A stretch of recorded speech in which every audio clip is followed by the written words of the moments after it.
Hi, I'm back with Amy. We're going to talk a little bit about weight loss. So when Amy first came to talk to me at the studio, the first thing she wanted to talk about was weight loss because that's always the first thing everybody wants to talk about. And you'll sometimes you probably won't catch me, but usually this is me rolling my eyes. And the reason is because you will gain and lose weight so many times in your life over different situations, different times of your life. And if that's always just your focus, you're kind of on that hamster wheel, just going around and around doing the exact same thing. Why not step off of it and try to look at things a little bit different? So I'm going to challenge some of your beliefs. You're going to probably go back and do whatever you want. But over time, when it just keeps failing for you, come back to this video and we'll talk about how you can be successful. So when Amy first came to me, I asked her how many calories that she thought she needed to eat. What did you tell me? 1,200. 1,200. And I went, and this is why. Amy, what are you 30? Yes, 30. She's 30 years old. Mm-hmm. So what happens is when you severely restrict your calorie count when you're younger, what happens is this kind of yo-yo dieting. I'm going to eat 1,200 calories and I'm going to get better. I'm going to get better. So once I do that, nobody ever thinks about the end result. Mm-hmm. I'm going to eat 1,200 calories and then miraculously my life's going to change and I'm going to be able to eat whatever I want. People really think that way. I mean, it's like it's the all or nothing. Let's go to something. I keep saying that. Don't go to all or nothing. Go to something. So I said to her, oh my gosh, don't do that. And I think for a second, she's like, what are you talking about? And my answer was, well, what we have to do is keep that metabolism moving. If you pull it down to 1,200 calories, everyone will tell you that it slows down your metabolism. So when you pull your calories back up, you're kind of in trouble. The other thing is, it's really difficult to sustain that. Yeah, it is. To sustain that because you get that little puppy face whenever like the piece of pie goes by. Yeah. But I want to be. But I want. And then you're hopefully, like I said before, you know that person posting on Facebook, I can't eat this, and all your friends are like, please stop. I don't want to hear this anymore. So we talked about a good place to start is 1,400 to 1,600 calories. You're still eating enough when you up that. And the other thing is that I will say is if you start at 1,200 calories, where do you have to go if you want to lose those last couple pounds? Right. You can't sustain. Your body's going to plateau at 1,200 calories. You're not going to be able to sustain it. So tell me how that's good. But I will tell you that there's somebody out there watching this video right now, and I see you, that's going to say, she's wrong, I'm going back, even though you've done it 12, 14, 16, 20 times, and you may have lost a couple pounds, but you still haven't kept them off. You're still going to say the same thing to me. You're going to say, this was successful. And your success is in sustaining and maintaining. So Amy has done that. And tell me what the key thing is to sustaining and maintaining for you. What's the key thing? For me, I would say portion control. Okay. And realizing that everything comes in moderation. You can't limit yourself to not having certain things because if you completely give them up, that's all you're going to do is be the person, I really want that ice cream sundae. It's okay to have a cheeseburger or an ice cream sundae every once in a while. Not every day, maybe not even every week. It's about balancing the good with the bad. And for me, that's key, to eat in moderation the things that I enjoy eating, but also to watch the portions that I eat and to incorporate fruits, veggies, more healthy things into my diet. And Amy's going to tell you that in the year, she didn't lose a whole lot of weight. She didn't have anything. I don't know if she was trying to lose weight. But she probably maintained a lot because she gained muscle. And she did gain muscle. We know that because Amy got married this year. Mm-hmm. Last year, sorry. Technically, yeah. Technically. And she had a dress that she needed to wear that didn't have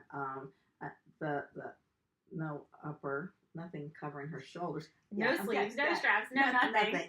And she wears t-shirts to class because she's uncomfortable. And so that's our next thing is we're working on. She's getting into her shirts where she could show off those beautiful arms. But even as Amy got closer to the wedding, she didn't freak out. She stayed with the plan.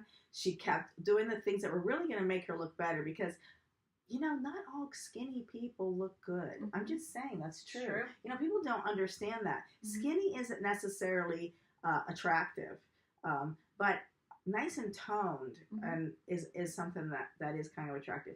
One of the things I do want to say about she has the absolute perfect way to eat. She's right. Portion control, all that. And to eat some things sometimes. Now, there's some people that can't do that. And I only mention that because we are going to talk about that in other videos. And because there are certain foods that will trigger them. So once they get off the train, they end up in the station and they are Just going to town. they are going to town. And so you need to understand those triggers. For me, that's sugar. I have a hard time with sugar. So if I have sugar, I actually think my brain chemistry changes because it becomes party city for me. I'm like, I'm gonna party, and then it's like waking up, from you've had too much to drink and you wake up the next day and you think, oh, Sugar what did I do? But then by the evening you're ready to just start that all over again. Yeah, because it's kind of so. If that works for you and you can eat that piece of pie, one of the reasons that people can't do that, and this is another thing to know, is I do think we talked about this. Know where you're eating from. Are you eating from your brain or are you eating from your stomach? Where do you think you need to eat from? You're going to think your brain, but you really don't. You want to eat from understanding your stomach and when you're hungry.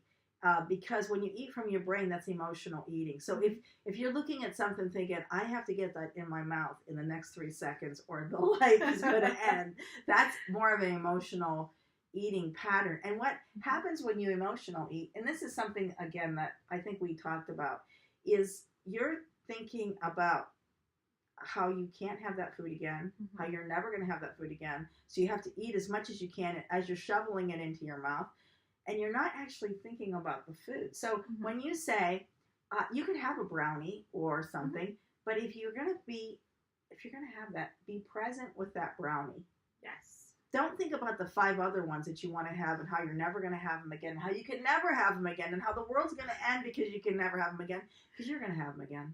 Just be honest with yourself. Yeah. You're going to do it. So saying I can't have, it brings out the rebel in me. I don't know if that's with you, but Me too. As soon as I say I can't have something, now I can teach myself to not want something. That's different than saying I can't have something. So you kind of have to think about what your goals are. And we also talked about trying to stay away from being a martyr, and trying to say, well, oh, this is a terrible thing that I'm going through. Staying away from the have-not, which we just said is kind of the way that we want to do, is stay with what's good. You said fruits, vegetables, those kind of things. I know people that hate fruits and vegetables. I can't imagine, because every time I eat fruits and vegetables, I feel amazing. It makes you feel so good. Your food does matter. Look at your pictures. If you have pictures of yourself, that's a good thing to do, especially now. If you're eating better, look at yourself in about 5 or 6 days and look at your skin. If you want to figure out whether it matters, sometimes it'll bloat people, their skin, it matters. All of it matters. And it matters for your health. It does. At 30 years old, it matters for your health. I made Amy a promise. I told her if she didn't go to 1,200 calories and if she could figure out how to take care of her food, that she would never have a weight problem. She won't. Because what happens with people is when they keep yo-yoing back and forth. Now, for those people who are looking to lose weight, don't make that your total focus. And make sure that you figure out what your triggers are. That's a big one, because some people eating certain things will never lose weight. I love this one. And the guy says, did you see he says, well, you have to eat really good, or and then one day you can cheat the whole day. I'm thinking that. Just see that derails me. It's a slippery slide. Yeah, that's a slip, because you know how much can you? And if that's a decision that you make that day, out of every other day, those calories should be. You should write them down. You really should. Yeah. Because you should always know if you're going to go into a situation where you're eating food that you're afraid you're not going to be in control. At least be honest. If you ate 4,000 calories of that food, write it down, because I promise you, if you stay accountable, you're not going to do that. It's when we hide it. And we're all good at that. We're all good at hiding things. So try to find a way that you can, first off, be happy with yourself. Find a place of happiness.